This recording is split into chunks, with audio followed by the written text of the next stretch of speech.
Welcome to the Phone Transformer channel. In today's video, we'll show you how to unarchive a story on Instagram before 24 hours, step by step. If you find this video helpful, please subscribe to our channel for more tech tips and tutorials. Let's get started.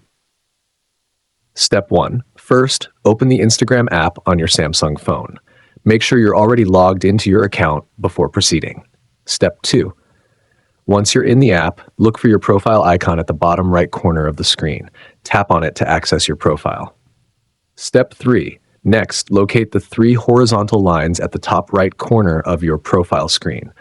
Tap on these lines to open the Options menu. Step 4. From the menu that appears, find the Archive option and tap on it. At the top of the Archive screen, select the Stories Archive option. Step 5. Now scroll through and select the story you want to unarchive. Once selected, tap on the 3 dots icon in the corner.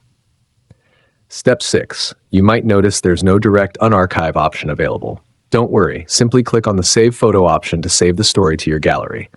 Step 7. Go back to the Instagram home menu. Tap on the Your Story option, select the photo you just saved, and share it as a new story. Congratulations, you've successfully unarchived your story on Instagram before 24 hours.